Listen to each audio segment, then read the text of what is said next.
세라는 제목을 가지고 말씀을 나누고자 합니다. 이 세상에서 우리가 공고하게 초라하게 사는 이유가 나는 부모와 형제와 배우자를 포함한 주변에 도와주는 사람이 없어서, 복이 없어서 가난하게 산다라고 그렇게 생각을 합니다. 그렇지 않으면은 머리가 나빠서,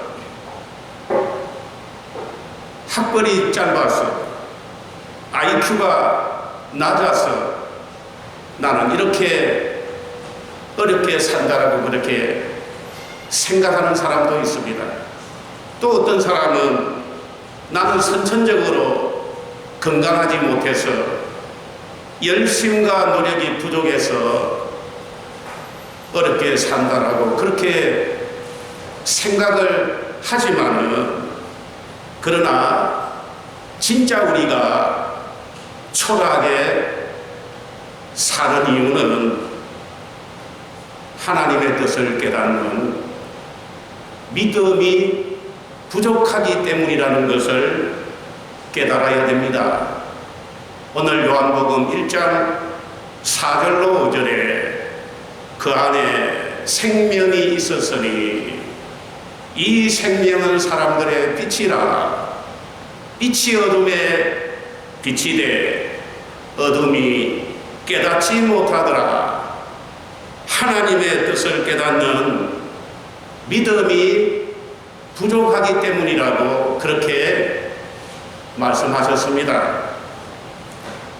그래서 고린도전서 1장 26절로 29절을 보면은 형제들아 너희를 부르심을 보라. 육체를 따라 지혜로운 자가 많지 아니하며 능한 자가 많지 아니하며 문벌 좋은 자가 많지 아니하도다. 그러나 하나님께서 세상에 미련한 것들을 택하사 지혜 있는 자들을 부끄럽게 하려 하시고 세상에 약한 것들을 택하사 강한 것들을 부끄럽게 하려 하시며 하나님께서 세상에 천한 것들과 멸시받는 것들과 없는 것들을 택하사 있는 것들을 폐하여 하시나니 이는 아무 육체도 하나님 앞에서 자랑하지 못하게 하려 하심이라. 그렇게 말씀하셨습니다. 그러면은 우리가 구체적으로 무엇을 깨달아야 하는지를 살펴보려고 합니다. 첫째로 우리는 제일 먼저 우리가 누구인가 하는 것을 깨달아야 합니다. 우리는 창세 전에 그리스도 안에서 선택받은 하나님의 자녀입니다. 사도 바울이 에베소서 1장 3절로 5절에 찬송하리로다. 하나님 곧 우리 주 예수 그리스도의 아버지께서 그리스도 안에서 하늘에 속한 모든 신령한 복을 우리에게 주시되 곧 창세 전에 그리스도 안에서 우리를 택하사 우리로 사랑 안에서 그 앞에 거룩하고 흠이 없게 하시려고 그 기쁘신 뜻대로 우리를 예정하사 예수 그리스도로 말미암아 자기의 아들들이 되게 하셨다 말씀하셨습니다. 예수님께서도 요한복음 17장 5절로 6절에 아버지여 창세전에 내가 아버지와 함께 가졌던 영화로 지금 아버지와 함께 나를 영화롭게 하옵소서. 세상 중에서 내게 주신 사람들에게 내가 아버지의 이름을 나타내었나이다. 그들은 아버지의 것이었는데 내게 주셨으며 그들은 아버지의 말씀을 지켰나이다. 그런 예수님의 말씀과 같이 우리는 창세 전에 성부 하나님의 선택을 받고 성자 하나님 예수 그리스도의 속량함을 받은 하나님의 자녀라는 것입니다. 그래서 하나님께서 우리를 지으실 때에 하나님의 모양과 형상대로 땅에 흙으로 지으시고 코에 생기를 불어넣어 생명이 되게 하셨습니다. 그리고 여호와 하나님이 동방의 에덴에 동산을 창설하시고 그 지으신 사람을 거기 살도록 하셨던 것입니다. 뿐만 아니라 우리가 하나님과는 불변의 언약 관계에 있음을 항상 기억하고 그분을 신뢰하는 믿음으로 살아가라고 창세기 2장 16절로 17절의 말씀을 주신 것입니다. 여호와 하나님이 그 사람에게 명하여 이르시되 동산 각종 나무의 열매를 너가 임의로 먹되 선악을 알게 하는 나무의 열매는 먹지 말라. 너가 먹는 날에는 반드시 죽으리라. 그렇게 말씀하셨습니다. 그런데 그런 우리의 신분을 우리가 전혀 기억하지 못하고 살아가는 까닭은 무엇일까요? 그건 인류의 시조 하와가 뱀의 유혹을 받아 하나님께서 먹지 말라 한 선악과를 따먹고 죄를 짓게 되자 죄로 말미암아 함께 살았던 하나님과의 관계가 완전히 깨어져 버렸습니다. 그리고 아담과 하와는 그들이 지은 죄값을 지불하기 위하여 사탄에게 내어 줌이 되어 그들이 살던 에덴 동산에서 이 세상으로 추방당하게 된 것입니다. 그렇게 에덴 동산에서 쫓겨나 이 세상에 와서 사탄과 함께 살게 되므로 자신의 원래 신분도 자신이 걸어가야 할 믿음의 길도 모두 다 잃어버리게 되어 아무런 목적도 없이 그냥 살아가는 존재가 된 것입니다.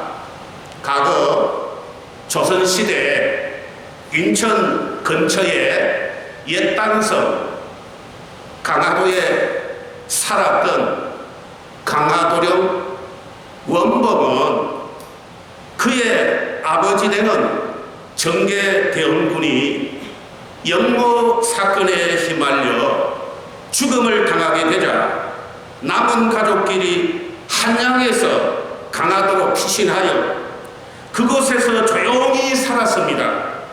그래서 왕족이지만은 자신의 신분이 누구인지 몰라 마치 천민처럼 자라났습니다. 그런데 1849년 6월 조선 제24대 헌종 임금이 후사도 없이 죽게 되자 당시 대항대리 순원왕후 김씨는 영조대왕의 친혈족은 강화도에 살고 있는 원범뿐이니 원범으로 하여금 후사를 잊게 하라는 교지를 내리게 되었는데 그때 원범의 나이가 19살이었습니다. 그리하여 6월 4일 인정전에서 즉위를 하니 그가 강화도령이었던 조선 25대 철종 임금이었습니다. 강화도령이었던 원범이가 조선 25대 철종 임금이 된 건 그의 원래 신분이 왕족이었기 때문입니다. 이와 같이 우리들도 이 세상에서 자신의 원래 신분도 가야 할 길도 잃어버리고 방황하며 살게 된 것입니다. 그러던 우리가 하나님의 자녀가 된 것은 원래 우리 신분이 창세전 그리스도 안에서 택함받은 하나님의 자녀이기 때문인 것입니다. 그런데 우리가 길을 잃어버리게 되자 우리에게 세 가지가 찾아왔습니다. 첫 번째는 외로움이 찾아왔습니다. 우리가 하나님에게 소속되었을 때 하나님은 우리들에게 영원히 목마르지 아니하는 생수를 공급하여 주심으로 우리는 행복감을 누리며 살아가게 되는 것입니다. 그런데 범죄하여 하나님과의 관계가 깨어져 생수의 공급이 중단되자 외롭고 고독한 존재가 되었던 것입니다. 창세기 3장 12절에 아담이 이르되 하나님이 주셔서 나와 함께 있게 하신 여자 그가 그 나무 열매를 내가 주므로 내가 먹었나이다. 그렇게 말을 했는데 그 사건 이전에는 아담이 하와를 보고 뭐라고 했느냐 하면은 이는 내 때 중에 때요 살 중에 살이라 그렇게 고백했던 아담이었는데 범죄를 하게 되자 그 책임을 하와에게 돌림으로 서로 간에 불신이 생겨서 고독하게 된 것입니다. 자, 길을 잃어버리게 될 때에 두 번째로 찾아오는 것은 가난이 찾아왔습니다. 원래 하나님께서 우리에게 살 집과 먹을 것을 마련해 주셨습니다. 그런데 하나님과의 관계가 깨어지게 되자 하나님이 주시는 물질의 공급이 끊어지게 되니 가난이 찾아오게 된 것입니다. 창세기 3장 17절로 19절에 아담에게 이르시되 너가 내 아내의 말을 듣고 내가 먹지 말라 한 나무의 열매를 먹었은즉 땅은 너로 말미암아 저주를 받고 너는 평생에 수고하여야 그 소산을 먹으리라. 땅이 내게 가시덤불과 엉겅기를 낼 것이라. 너가 먹을 것은 밭의 채소인즉 너가 흙으로 돌아갈 때까지 얼굴에 땀을 흘려야 먹을 것을 먹으리니 너가 그거에서 취함을 입었음이라. 너는 흙이니 흙으로 돌아갈 것이니라. 그렇게 말씀하시면서 우리들에게 가난이 찾아오게 된 것입니다. 자, 갈 길을 잃어버리게 되자 이제 세 번째로 찾아온 것이 뭐냐? 절망이 찾아왔습니다. 우리의 행복은 믿음과 소망과 사랑에서 나오는 것입니다. 그런데 하나님과의 관계가 깨어지자 믿음과 소망과 사랑이 사라지고 절망이 찾아오게 된 것입니다. 창세기 3장 22절로 24절을 보면 여호와 하나님이 이르시되 보라 이 사람이 선악을 아는 일에 우리 중 하나같이 되었으니 그가 그의 손을 들어 생명나무 열매도 따먹고 영생할까 하노라. 여호와 하나님이 에덴 동산에서 그를 내보내어 그의 근원이 된 땅을 갈게 하시니라. 이같이 하나님이 그 사람을 쫓아내시고 에덴 동산 동쪽의 그룹들과 두루도는 불칼을 두어 생명나무의 길을 지키게 하시니라. 그래서 절망하게 된 것입니다. 둘째로 우리가 깨달아야 될 것은 우리를 창세전에 그리스도 안에서 선택하신 하나님과 우리와의 관계를 깨달아야 합니다. 아담이 하나님과 맺은 것은 이사야 선지자와 동시대를 살았던 북쪽 이스라엘 여로보암 2세 때에 예언 활동을 했던 호세아 선지자를 통하여 언약이라고 말씀하셨습니다. 호세아 6장 7절에 그들은 아담처럼 언약을 어기고 거기에서 나를 반역하였느니라. 여기에서 그들은 아담처럼 언약을 어기고 바로 언약이라고 말씀하신 것입니다. 그런데 언약이라는 것은 무엇이냐 하면은 어떤 경우에도 폐지될 수 없는 것이 바로 언약인 것입니다. 왜냐하면 그건 무한히 진실하시고 영원하신 하나님 자신이 주신 약속입니다. 그리고 하나님은 한 번 언약을 정하시면 그 언약 이행에 있어서 철두철미하시고 신실하신 하나님이시기 때문입니다. 그래서 언약이라는 것은 어떤 경우에도 폐지될 수 없는 것이 바로 언약입니다. 이 세상에 언약을 닮은 가장 모형이 바로 부모와 자식 간의 관계인 것입니다. 부모는 아무리 자식이 개망나니 짓을 하고 못된 짓을 한다고 할지라도 절대로 자식을 버릴 수가 없습니다. 자, 그와 마찬가지로 하나님은 우리를 창세전 그리스도 안에서 하나님의 자녀로 선택을 했기 때문에 아무리 우리가 개망의 짓을 하고 하나님 보시기에 행동이 옳지 못한다 할지라도 우리를 버릴 수 없는 이유가 바로 거기에 있는 것입니다. 그래서 하나님께서는 자신과 언약관계에 있는 아담을 기억하시고 그 맺은 언약을 지키기 위하여 구원 계획을 세우게 된 것입니다. 그것이 바로 창세기 3장 15절에 구원 계획인 것입니다. 내가 너로 여자와 원수가 되게 하고 내 후손도 여자의 후손과 원수가 되게 하리니 여자의 후손은 내 머리를 상하게 할 것이고 너는 그의 발꿈치를 상하게 할 것이니라. 이것을 첫복음이라 원시복음이라 말하는데 그 주된 내용은 세 가지입니다.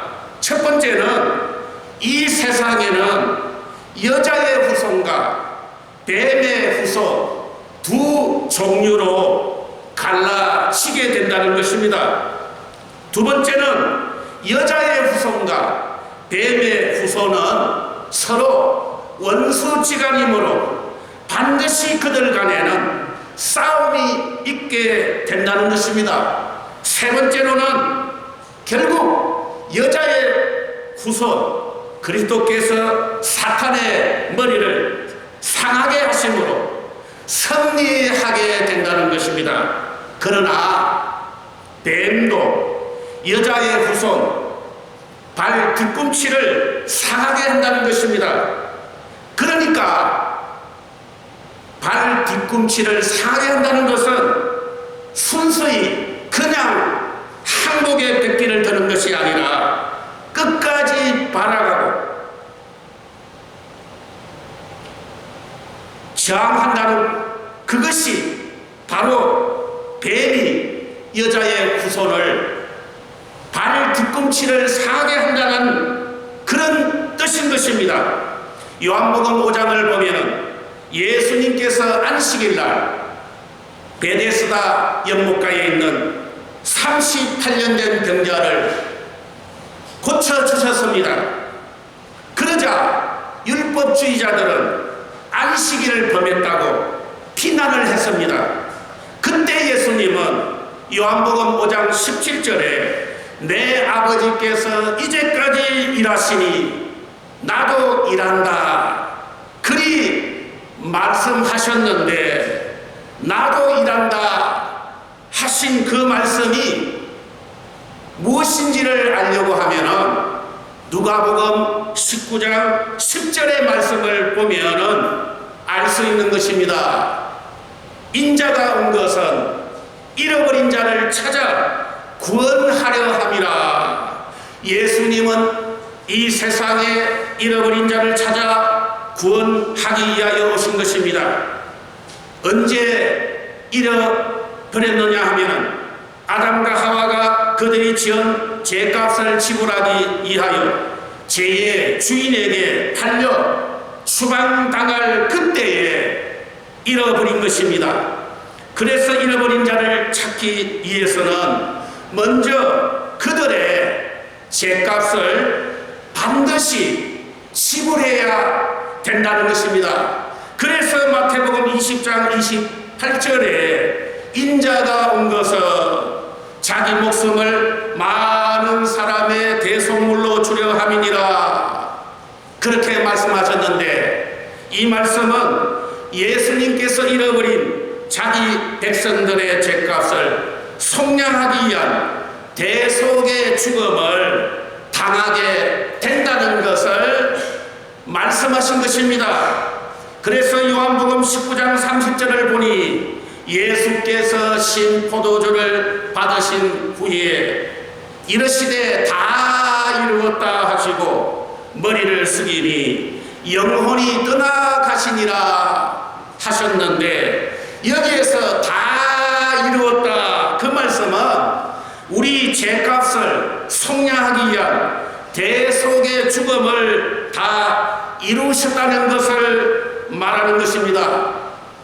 구약시대 때부터 여자의 후손으로 아브라함과 다윗의 자손을 통하여 보내주시겠다는 메시아에 대한 약속을 십자가에서 다 이루었다 그런 선언인 것입니다. 그러자 죄로 말미암아 1500년 동안이나 성소와 지성소를 가로막았던 휘장이 찢어지고 하나님께 다시 돌아가는 문이 열리고 하나님께로 돌아가는 길이 개통되게 된 것입니다. 그러자 성령께서는 성부 하나님께서 택하시고 성자 하나님께서 성량해 놓으신 사람 한 사람에게 일일이 찾아가 팡 하고 성령의 보정 인을 찍었다는 것입니다. 인을 찍었다는데, 인이라고 하는 것은 무엇입니까? 인은 도장을 말합니다. 우리가 은행에 돈을 빌리러 갈 때에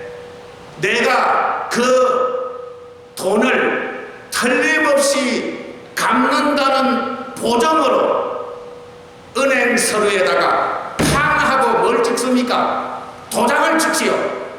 마찬가지로 우리가 성령 하나님의 선택을 받고 성자 하나님의 속량을 받은 자라는 것을 누가 보정하느냐? 성령님이 보장을 하시는데 어떻게 보장합니까? 바로 그 해당되는 사람에게 찾아가서 도장을 캉하고 찍어서 보정한다는 것입니다. 그렇게 성령의 인침을 받은 보정받은 사람들의 특징은 복음을 듣게 되면 거듭나서 새 사람으로 변화가 되어진다는 것입니다. 그러면 자신이 죄인이며 얼마나 자신이 불의한 자라는 것을 깨닫게 되는 것입니다. 그래서 자신의 죄를 이하여 대속 공로를 베풀어 주신 예수님을 찾게 된다는 것입니다. 그리고는 그의 음성을 듣고 믿음으로 살게 되어진다는 것입니다. 우리가 성경을 보면은 그 대표적인 사람이 바로 누구냐? 바로 삭개오였습니다. 누가복음 19장 2절로 10절을 보면은 삭개오라 이름하는 자가 있으니 세리장이요 또한 부자라. 그가 예수께서 어떤 사람인가 하여 보고자 하되 키가 작고 사람이 많아 할 수 없어 앞으로 달려가서 보기 위하여 돌 무화과 나무에 올라가니 이는 예수께서 그리로 지나가시게 되미로라. 예수께서 그곳에 이르사 쳐다보시고 삭개오야 속히 내려오라. 내가 오늘 너의 집에 유하여야 하겠다 하시니 급히 내려와 절구하며 영접하거늘 무사람이 보고 수근거려 이르되 저가 죄인의 집에 유하러 들어갔도다 하더라. 삭개오가 서서 주께 여짜오되 주여 보시옵소서 내 소유의 절반을 가난한 자들에게 주겠사오며 만일 일부의 것을 속여 빼앗은 일이 있으면 내 갑절이나 갚겠나이다. 예수께서 오늘 구원이 이 집에 이르렀으니 이 사람도 아브라함의 자손이미로다. 그렇게 말씀하시면서 인자가 온 것은 잃어버린 자를 찾아 구원하려 하심이니라. 그렇게 말씀하셨습니다. 요한복음 5장 24절로 25절에는 내가 진실로 진실로 너희에게 이르노니 내 말을 듣고 나 보내신 이를 믿는 자는 영생을 얻었고 심판에 이르지 아니하니 사막에서 생명으로 옮겼느니라. 진실로 진실로 너희에게 이르노니 죽은 자들이 하나님의 아들의 음성을 들을 때가 오나니 곧 이때라 듣는 자는 살아나리라. 그렇게 말씀하셨습니다. 그렇게 우리가 예수 그리스도의 대속의 공로로 말미암아 죄사함 받고 의롭다 함을 입게 되어 이제 끊어졌던 하나님과의 관계가 회복되었고 하나님을 믿는 믿음으로 살게 되므로 하나님의 자녀가 되게 된 것입니다. 요한복음 1장 9절로 12절에 참빛 곧 세상에 와서 각 사람에게 비추는 빛이 있으나니 그 참빛을 영접하는 자 곧 그 이름을 믿는 자들에게는 하나님의 자녀가 되는 권세를 주시겠다라고 말씀하셨습니다. 하나님의 자녀에게는 권세가 있다라고 그렇게 말씀하셨습니다. 그러면 세 번째로 하나님의 자녀에게는 어떤 권세가 있는지를 살펴보고자 합니다. 첫 번째로 우리는 먹고 사는 의식주 문제에 대하여 염려할 필요가 없습니다. 요즘 우리 청년 여러분들 얼마나 살기가 어렵습니까? 대학을 졸업해도 마땅한 직장을 구하기가 어렵고 정말로 어려운 시기 아닙니까? 그런데 오늘 우리 주님께서 뭐라고 했습니까?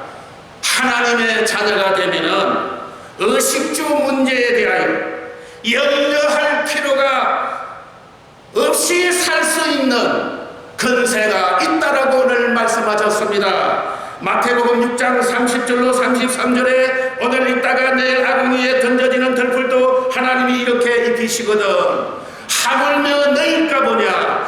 믿음이 작은 자들아 그러므로 염려하여 무엇을 먹을까 무엇을 입을까 하지 말라. 이는 다 이방인들이 구하는 것이라. 너희 하늘 아버지께서 이 모든 것이 너희에게 있어야 할 줄을 아시느니라. 그런즉 너희는 먼저 그의 나라와 그의 의를 구하라. 그리하면 이 모든 것을 너희에게 더하시리라 말씀하시면서 하나님의 자녀는 의식주 문제를 해결할 수 있는 걱정할 필요가 없는 권세를 주셨다고 그렇게 말씀하셨습니다.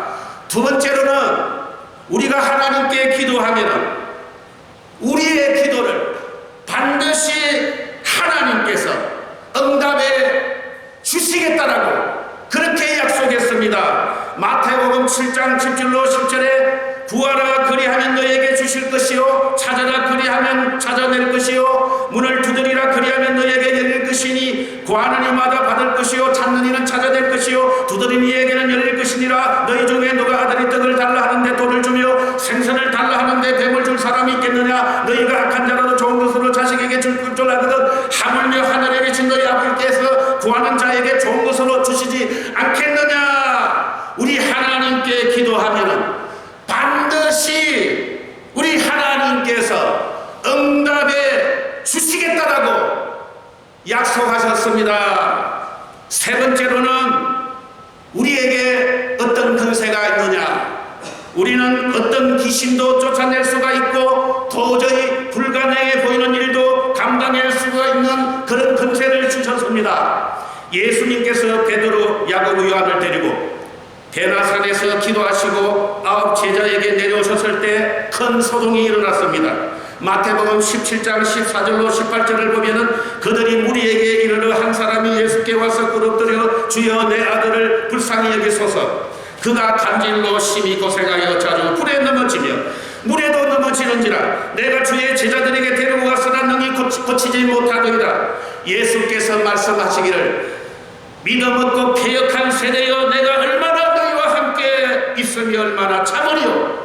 그를 내게로 데려오라. 이에 예수께서 꾸짖으시니 귀신이 나가고 아이가 그때부터 나았다라고 말씀하셨습니다. 그때 제자들이 조용히 예수님께 나아갔어요.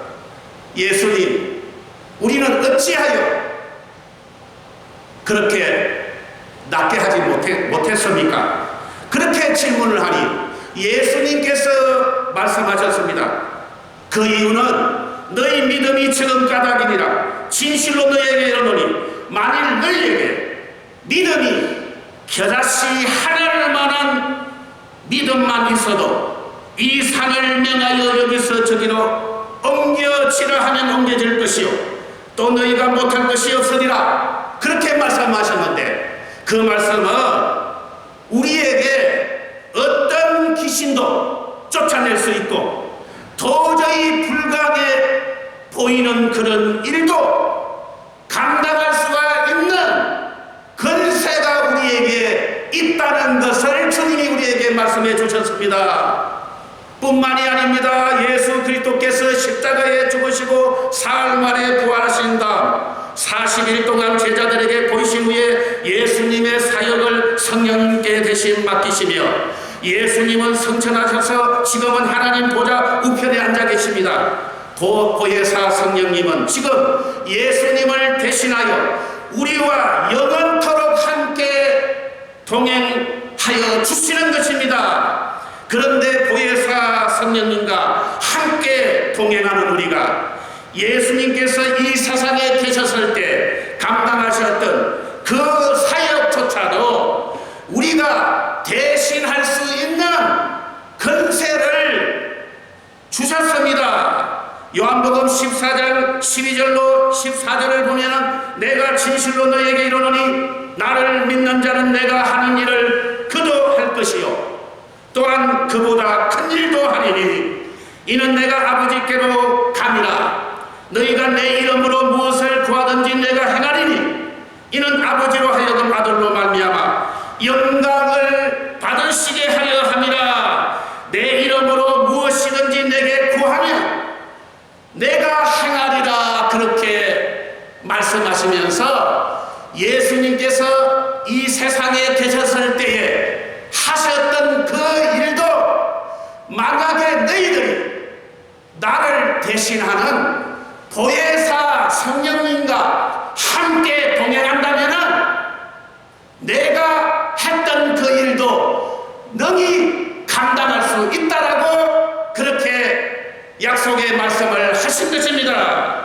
자, 이런 일은 실제로 일어났습니다. 어디에서 일어나느냐? 사도행전을 보면은 베드로와 요한이 성전에 올라갈 때 나면서 못끝된 일을 일으켜 걷게 하는 기적의 역사가 일어나게 된 것입니다. 사도행전 3장 1절로 10절을 보면 베드로와 요한이 제9시 기도 시간에 성전에 올라갈 때 나면서 못 걷게 된 이를 사람들이 메고니 이는 성전에 들어가는 사람들에게 구걸하기 위하여 날마다 미물이라는 성전문에 두는 자라. 그가 베드로와 요한이 성전에 들어가려 함을 보고 구걸하느늘 베드로가 요한과 더불어 주목하여 우리를 보라 하니 그가 그들에게서 무엇을 얻을까 하여 바라보거늘 베드로가 은과 금은 내게 얻거니와 내게 있는 이것을 내게 주노니 나사렛 예수 그리스도의 이름으로 일어나 걸으라. 그렇게 말씀하신, 그리고 오른손을 잡아 일으키니 발과 발목이 힘을 얻고 뛰어서서 걸으며 그들과 함께 성전으로 들어가면서 걷기도 하고 뛰기도 하며 하나님을 찬송하니 모든 백성이 그 걷는가 하나님을 찬송함을 보고 그가 본래 성전 미문에 앉아 구걸하던 사람인 줄 알고 그에게 일어난 일로 인하여 심히 놀랍게 여기며 놀라니라. 그렇게 기록되어 있습니다. 그러므로 우리가 하나님께서 우리들에게 주신 하나님의 자녀가 되는 근세가 얼마나 대단하다 하는 것을 우리가 깨달아야 됩니다. 자, 그러면은 하나님이 우리에게 주신 하나님의 자녀가 되는 근세를 우리가 누리며 살려고 하면은 어떻게 해야 되느냐? 첫 번째로 우리 마음속에 평강과 믿음이 생길 때까지 기도해야 합니다. 우리 따라합시다. 우리 마음속에 평강과 믿음이 생길 때까지 기도해야 합니다. 우리 마음속에 믿음의 확신이 생기고 평강이 생기면 그대로 이루어진 거나 다름없는 것입니다. 빌립보서 4장 6절로 7절에 아무것도 염려하지 말고 다만 모든 일에 기도와 간구로 너희 구할 것을 감사함으로 하나님께 아뢰라. 그리하면 모든 지각에 뛰어난 하나님의 평강이 그리스도 예수 안에서 너희 마음과 생각을 지키시라. 그렇게 말씀하셨습니다. 그리고 에베소서 3장 20절에는 우리 하나님은 우리가 그렇게 되었으면 좋겠다, 그렇게 생각한 것보다 넘치게 주시는 하나님이시라고 말씀하셨습니다. 우리 가운데서 역사하시는 능력대로 우리가 구하거나 생각하는 모든 것에 더 넘치도록 능히 하시리라고 말씀하셨습니다. 로마서 10장 17절에는 믿음은 들음에서 나며 들음은 그리스도의 말씀으로 말미암았느니라. 그렇게 말씀하셨는데, 여기서 말씀을 듣는다는 것은 성경에서 말하는 하나님의 보편적인 말씀 로고스를 말하는 것이 아닙니다. 바로 특정한 사람에게 들려주시는 레마의 말씀을 말하는 것입니다. 이것은 지금 나에게만 해당되는 꼭 필요한 말씀을 말하는 것입니다. 우리가 기도하면 기도하는 그 사람에게 꼭 필요한 말씀을 주십니다. 그럴 때 믿음이 강해집니다. 그리고 마음에 평강과 확신과 담력이 생기는 것입니다. 두 번째로는 따라합시다. 우리가 성령 충만함을 받아야 합니다. 우리가 성령 충만함을 받아야 합니다. 예수님께서 사도행전 1장 4절로 8절에 사도와 함께 모이사 그들에게 분부하여 이르시되 예루살렘을 떠나지 말고 내게서 들은 바 아버지께서 약속하신 그들을 기다리라. 요한은 물로 세례를 베풀었으나 너희는 몇 날이 못되어 성령으로 세례를 받으리라 하셨느니라. 그들이 모였을 때 예수께 이르되 주께서 이스라엘 나라를 회복하시니 이때니까 하니 이르시되 때와 시기는 아버지께서 자기 권한에 두셨으니 너희가 알 바가 아니요 오직 성령이 너희에게 임하시면 너희가 권능을 받고 예루살렘과 온 유대와 사마리아 땅끝까지 이르러 내 증인이 되리라. 그렇게 말씀하셨습니다. 누가복음 11장 9절로 13절에는 내가 또 너에게 이르노니 구하라 그러면 너에게 주실 것이요 찾아라 그러면 찾아낼 것이요 문을 두드리라 그러면 너에게 열릴 것이니 구하는 이마다 받을 것이요 찾는 이는 찾아낼 것이요 두드리는 이에게 열릴 것이니라. 너희 중에 아버지 된 자로서 누가 아들이 생선을 달라는데 생선 대신에 뱀을 주며 알을 달라 하는데 증가를 주겠느냐. 너희가 악할지라도 좋은 것을 자식에게 줄 줄 알거든. 하물며 너희 하늘 아버지께서 구하는 자에게 성령을 주시지 않겠느냐. 그렇게 말씀하시면서 성령 충만함을 구해야 할 것을 말씀하신 것입니다. 세 번째로는 우리가 예수께서 하나님의 아들이심을 믿는 믿음으로 살아야 한다는 것입니다. 따라합시다. 우리가 예수께서 하나님의 아들이심을 믿는 믿음으로 살아야 한다는 것입니다. 요한 1서 5장 4절로 5절에 무릇 하나님께서 난 자마다 세상을 이기느니라. 세상을 이기는 승리는 이것이니 우리의 믿음이니라. 예수께서 하나님의 아들이심을 믿는 자가 아니면 세상을 이기는 자가 누구냐. 그런데 로마서 10장 17절에는 믿음은 들음에서 나며 들음은 그리스도의 말씀으로 말미암았느니라. 그렇게 말씀하셨는데 예수께서 하나님의 아들이심을 믿는 믿음이라는 것은 바로 그리스도의 말씀으로 말미암은 믿음이라는 것입니다. 그것은 바로 하나님의 말씀이 기록된 이 성경을 통하여 우리에게 주시는 믿음이라는 그것을 말하는 것입니다. 그러므로 우리 사랑하는 성도 여러분, 오늘 여러분들은 우리가 얼마나 복받은 자인가 하는 것을 우리는 깨닫고 항상 내가 누구인가 이것을 제일 먼저 깨닫고, 두 번째 나를 택해 주신 하나님과 우리와의 관계는 어떤 관계인가 하는 것을 깨닫고, 하나님이 우리에게 주신 하나님의 자녀라는 이 자녀는 얼마나 대단한 근세가 있는 것을 깨닫고 이 말씀대로 순종하여 삶으로 우리 하나님이 내려주시는 충만한 은혜와 사랑과 능력을 잊고 살아가시는 그런 복된 저와 여러분들이 되시기를 주님의 이름으로 축원합니다.